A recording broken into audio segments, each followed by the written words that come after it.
A eterna busca pela satisfatividade dos meios jurisdicionais executivos. O que essa ideia significa e por que ela é tão importante? Assista esse vídeo até o final que eu vou te contar tintim por tintim.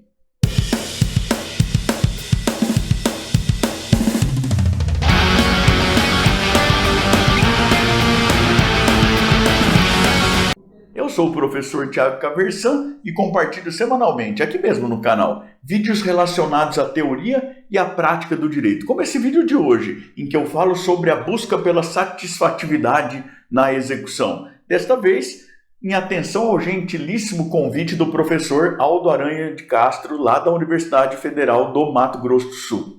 Se você gosta desse tipo de conteúdo, inscreva-se aqui embaixo, também clique no sininho, até para ficar sempre a par das novidades que nós trazemos para cá. Então, o professor Tiago hoje vai ter a palavra para falar um pouco sobre a eterna busca pela satisfatividade da tutela executiva. É um tema de extrema importância, principalmente para mim, eu que tenho um perfil kelseniano, né, e o Kelsen diz que a característica fundamental de juridicidade, a característica fundamental que distingue o direito de outros ordenamentos é a coercibilidade. E veja, a coercibilidade é a capacidade de o Estado atingir o patrimônio e a liberdade das pessoas legitimamente, independentemente da vontade delas. Isso faz parte do contrato social. Não é? A gente vai enxergando isso talvez com um pouco menos de clareza, mas desde lá das instituições de direito romano, em que você tem a ideia de vedação da autotutela, ou seja, a pessoa acha que tem razão, mas ela não pode sair fazendo o que para ela parece que é mais certo, porque isso configura um exercício arbitrário das próprias razões e é em si conduta ilegítima, não é isso? Então, você acredita que sofreu uma ameaça ou que sofreu uma lesão, mas não é nem você quem diz por último se realmente ocorreu ou não uma ameaça ou uma lesão, se isso é ilegítimo ou não da outra parte, em que medida e tudo mais. E aí veja que talvez valha a pena a gente lembrar aqui para chegar a pensar aí na satisfatividade da execução, na distinção fundamental entre as tutelas de conhecimento e as tutelas executivas. A tutela de conhecimento, a tutela jurisdicional de conhecimento, ela visa a construção de certeza jurídica sobre situação juridicamente relevante, pelo que me parece, pelo menos. Ou seja, é o Poder Judiciário dizer para um determinado caso concreto quem tem razão e em que medida tem razão. É por isso que a conformação do processo de conhecimento é aquela conformação em que a gente tem lá a petição inicial, depois com um novo modelo autocompositivo, pelo menos sempre que possível, uma audiência de conciliação, depois contestação, impugnação, providências preliminares, fase saneadora, produção de prova e tudo mais. A tutela jurisdicional executiva ela tem outro objetivo. E por isso a conformação procedimental é tão diferente, pelo que me parece, pelo menos.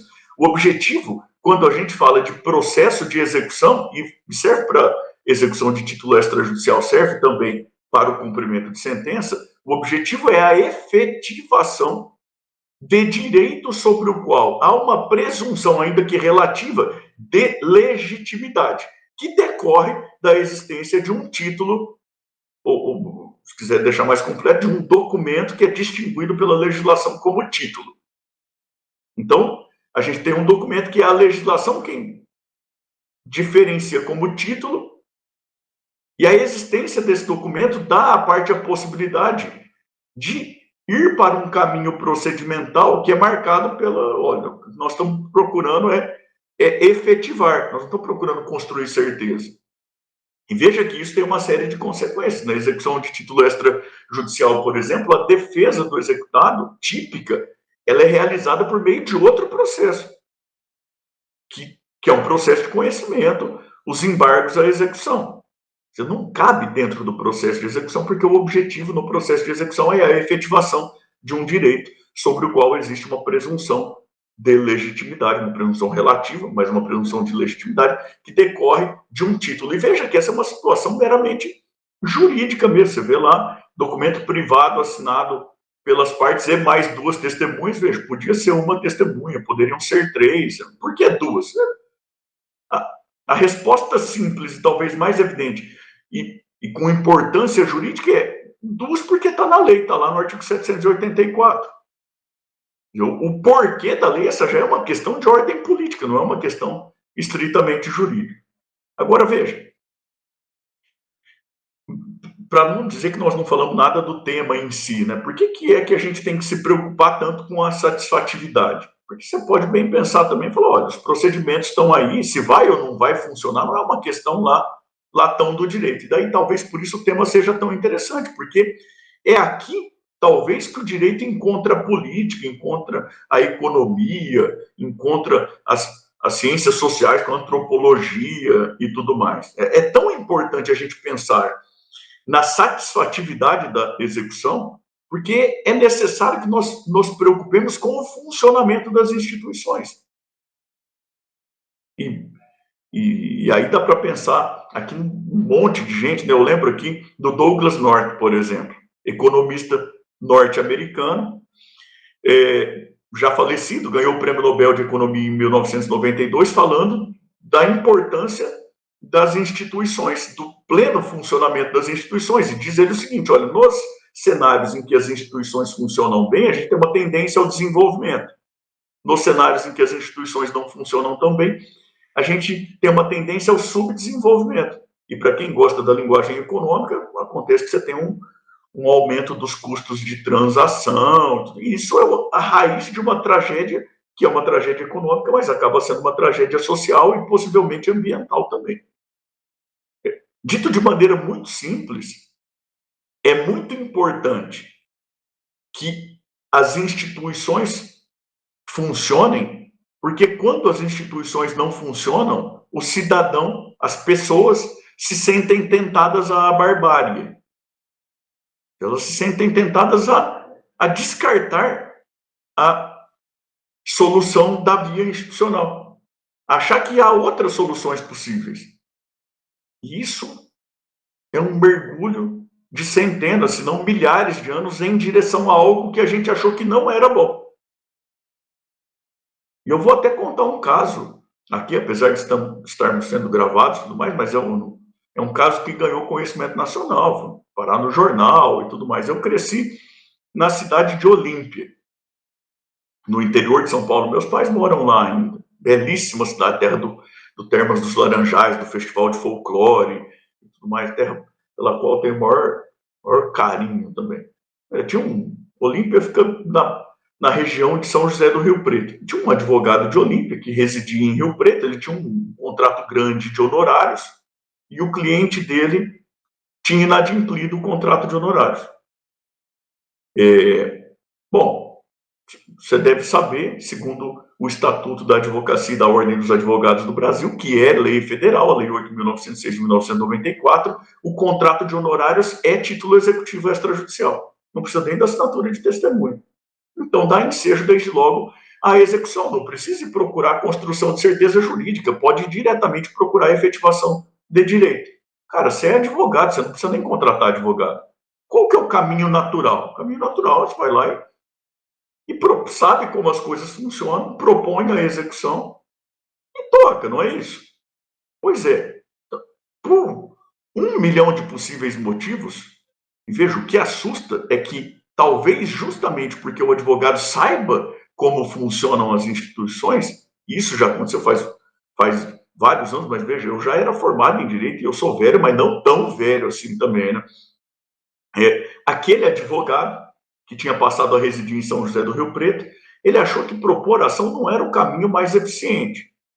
E ele contratou 2 ex-policiais para, como cobradores, irem até o escritório do devedor de honorários para ir lá receber esses honorários.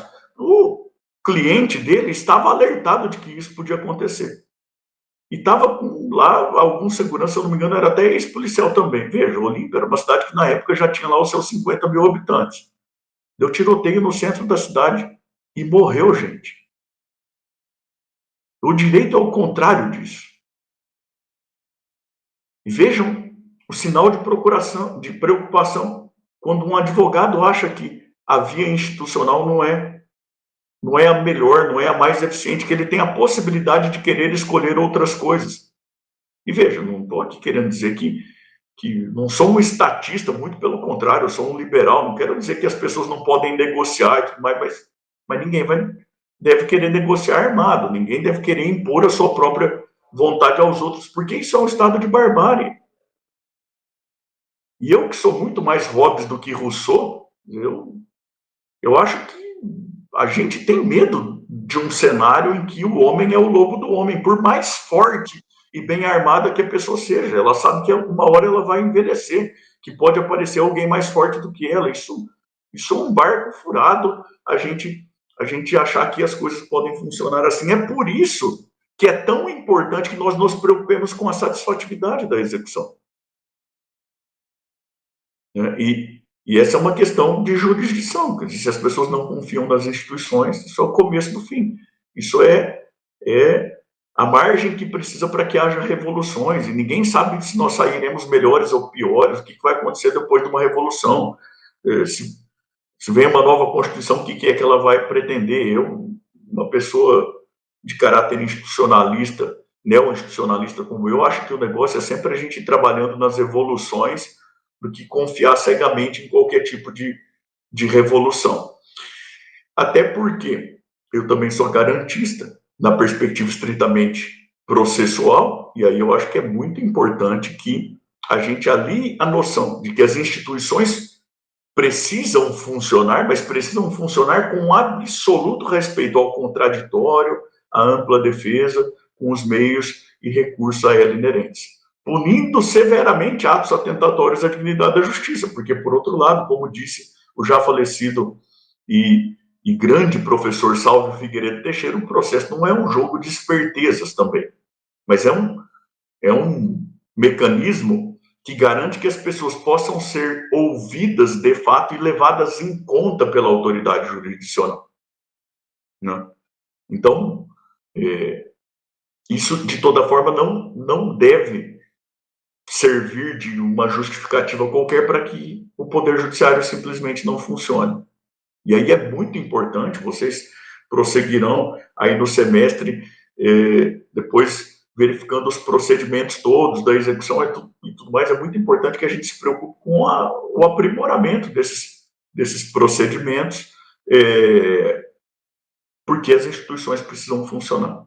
Eu também acho que a gente precisa, talvez, pensar que o direito é um reflexo da sociedade, né? E que talvez a gente precise se preocupar não apenas com o desenvolvimento das instituições jurisdicionais, mas com o desenvolvimento de um sentimento social maior e mais genuíno de que as obrigações de fato devem ser cumpridas.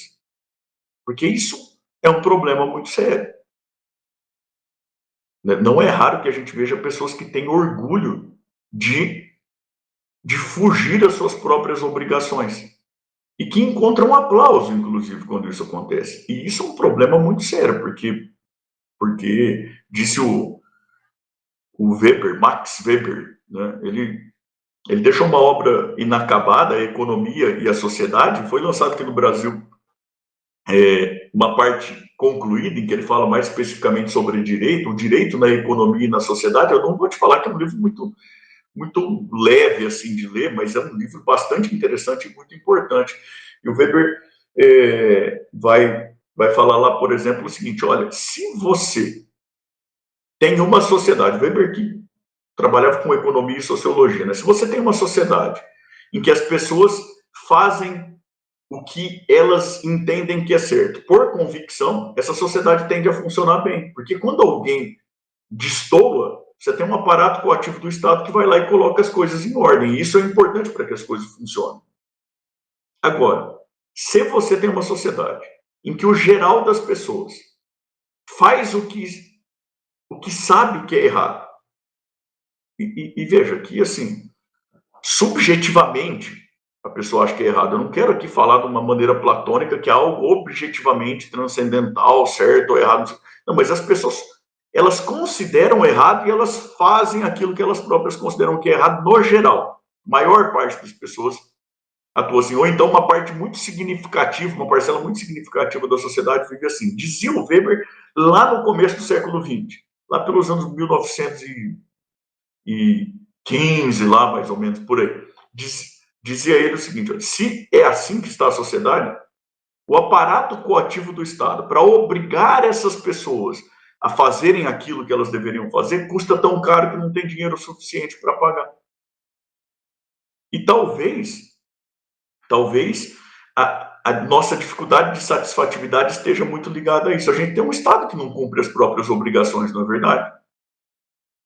Imagine um país como nós com algo em torno de 80 milhões de processos ativos. Quanto que custa o aparato coativo do Estado para dar conta disso? Se a gente vai pensar em números, e aí você pode abrir lá do CNJ Justiça em números e se assustar, porque eu não sei se você que nos assiste aqui alguma vez já fez isso. Quantos processos ativos? Quantos processos por juiz? Quantos juízes? Quanto que custa o judiciário brasileiro? Procure outro, porque a gente sempre tem aquela tentação de falar, não, vamos aumentar o número de juízes, então. Vamos construir outros fóruns. Cara, vá verificar a proporção do nosso PIB que a gente investe em manter o nosso judiciário e procure outro país do mundo minimamente desenvolvido que gaste algo semelhante à metade do que a gente gasta aqui, proporcionalmente. Então, a solução talvez não passe simplesmente por aí. É claro que aqui, nós que estamos falando de processo, é importante que a gente reflita e procura dar a nossa contribuição, inclusive acadêmica, sobre o desenvolvimento de mecanismos procedimentais mais eficientes que possam ajudar a superar essa crise. Mas não vamos ser nós sozinhos que vamos conseguir resolver. Não tem um procedimento que sozinho resolva tudo. Aliás, essa é uma grande falha de percepção política nossa no geral, né? A gente vai lá e vive trocando de código toda hora, gera uma insegurança danada, porque a gente muda tudo de uma vez, ninguém sabe como que vai se aplicar. Isso valeu para o processo de execução também. Talvez agora que a gente esteja pensando aí em pequenos ajustes finos do que fazer para frente, a gente tenha um pouco mais de sucesso. Mas o que a gente, muito provavelmente uma parte de vocês que estão nos assistindo aqui nem vão ter muito clara essa referência, mas uma parte talvez tenha noção, se aquilo que aconteceu quando a gente teve o Código de Trânsito Brasileiro, que foi uma punição de quem andava sem cinto de segurança, e hoje é um hábito, vai lá e põe o cinto de segurança, não é porque a sociedade tinha mudado, a lei que foi aplicada, ela fez mudar a sociedade. Isso é muito raro de acontecer. Isso, me perdoe muitíssimo o ministro Barroso, mas essa ideia de função iluminista da legislação, o direito levando a sociedade para frente, na verdade não é assim que acontece a maior parte do tempo. O direito vai atrás da sociedade. E talvez daí seja chato ouvir isso agora aqui, no 7º período, que eu não aguentava mais aquele eixo propedêutico lá de noções de economia, de sociologia, de filosofia, não sei o que. O professor Aldo depois vai poder te contar, quando você for para a pós-graduação, a maior parte do tempo que você vai investir estudando é sobre esse eixo propedêutico. Você pode até achar algum professor bem intencionado lá para te contar que se você não se preocupar sinceramente com entender um pouco de estudo, você vai virar um decorador de lei. Quando a lei estiver na iminência de mudar, você não vai conseguir nem entender muito bem se ela está mudando para melhor ou para pior, de acordo com a perspectiva toda econômica, política, social que a gente tem, e vai ficar perdido. Para decorar a lei tem o computador já, né? A gente precisa tentar ter uma visão que seja um pouco mais complexa e profunda do que isso. Mas assim, de maneira, até porque eu estou falando faz tempo, como o caipira fala, né? Eu que me considero um caipira, eu falo demais, mas de maneira muito resumida, o que me parece, né? Por que a gente busca tão eternamente pela satisfatividade da execução? Ora, porque a execução, no processo civil, pelo menos, é a cara mais clara da coercibilidade, que, segundo Kelsen, maior jurista de todos os tempos, na minha opinião, é a característica fundamental do direito. E a satisfatividade é tão importante pelo simples fato de que, se as instituições não funcionam, o cidadão está tentado à barbárie. E a tentação é a causa de pecados inomináveis, é a causa de tragédias. Quando a gente escolhe a barbárie, nós estamos destruindo o direito, nós estamos mergulhando, no mínimo, séculos em direção a algo que nós não queremos. Absolutamente. É um mergulho que ninguém quer dar. Em resumo, bem resumido, é isso. E já pedi desculpas aí ao professor Aldo, porque eu conversei com os alunos dele uma série de coisas que não exatamente, nem principalmente aquilo sobre o que eu fui convidado, mas a gente acaba sendo meio indisciplinado mesmo, né? Então... Agradeço demais, professor Tiago. Dentre os assuntos, né, que nós tratamos aqui, teve o tema nosso que nós pretendíamos sempre tratar. E eu falo sempre é bom, eu não gosto de trazer uma disciplina e deixar simplesmente limitado. Falando, não, professor, é isso, eu não posso sair, é daquela forma. Às vezes eu, aí falo por mim, não tinha muito a ideia de alguns autores e tão próximos de nós, como Couture, que é uruguaio, processualista. A gente imaginava, quando ouvia aquele debate em sede de graduação, esse professor aí provavelmente é alguém da área da filosofia, da sociologia, pelo nome, quando você menciona. Não, então nós estamos próximos de nós, uruguaio, que trabalhava, debatia muito bem sobre processo. E nós temos tantos outros, gerações novas agora, tanto de processualistas brasileiros quanto de processualistas estrangeiros, na área do direito processual civil italiano, o professor Andrea Proto Pisani, que ele vem ganhando esse espaço, aquele que antes nós falávamos, é Carnelucci, Calamandrei e outros da área do processo. Hoje nós temos também Lieberman, né? Quem pode esquecer de Lieberman quando a gente trata lá da ideia do código Buzaide? Eu sempre brinco com meus alunos também na parte de execução, que às vezes, ou melhor, na parte de processo, principalmente nas condições da ação, que o Lieberman, quando trouxe para o Brasil, quando o Buzaide trouxe para o Brasil aquela ideia de condições da ação, o Lieberman já tinha mudado um pouco aquele posicionamento dele quanto às condições, e ficou de 73 até 2015, até 2016, quando entrou em vigor o código, 3 condições, sendo que hoje, quando muito, entendo ainda que nós temos 2 condições da ação, mas há autor que falam que nem condições da ação mais seriam. Então, nós temos esses passos à frente que são dados, processualistas muito bons que estão aparecendo, e vale a pena a gente pesquisar. Isso aqui eu falei 2 de fora. Fora o tanto de processualista brasileiro, posso falar para vocês, pessoal, o professor Tiago é um desses professores que tratam realmente o processo civil com um cuidado, com um zelo muito grande, e digo que é uma satisfação muito grande tê-lo aqui mais uma vez, viu, professor? Eu agradeço muitíssimo, é um prazer realmente enorme. Eu espero que a gente possa continuar desenvolvendo esses diálogos que são tão importantes, tão interessantes. O professor Aldo é um professor pelo qual eu tenho maior respeito, porque é um estudioso muito dedicado e é também um acadêmico muito dedicado na construção daquela academia em que eu realmente acredito muito e me sinto muito bem, que é uma academia de construção de pontes, de diálogo bem intencionado e, inclusive, carinhoso, e não de construção de muros, né? Não, sobre isso a gente não conversa, se a gente discorda, a gente não fala mais, mas é essa academia de realmente de construção de pensamento conjunto, e para quem nos ouviu aqui hoje, eu espero que tenha saído lá com muito mais dúvida do que certeza, com pulga atrás da orelha, com vontade de pegar aí obras e autores que foram mencionados e entender com um pouco mais de profundidade e atenção, né? E para dar aqui uma última sobre essa questão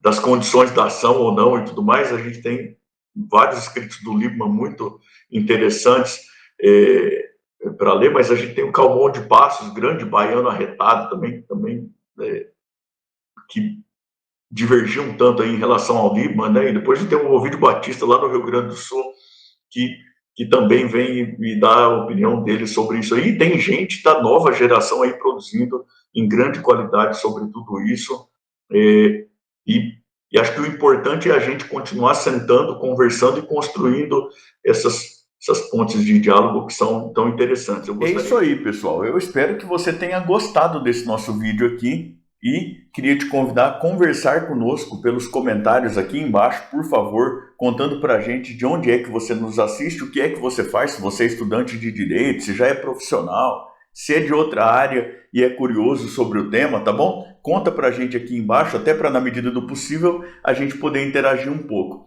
Eu também queria te convidar a continuar navegando aqui pelo canal, especialmente a partir deste vídeo aqui. E também queria te pedir de novo, por favor, para se inscrever aqui no canal, para clicar no sininho, para dar o seu joinha aí, para seguir a gente lá no Instagram, porque isso é muito importante para que a gente continue trazendo esse material para cá, tá bom? Muito obrigado, até mais, tchau, tchau!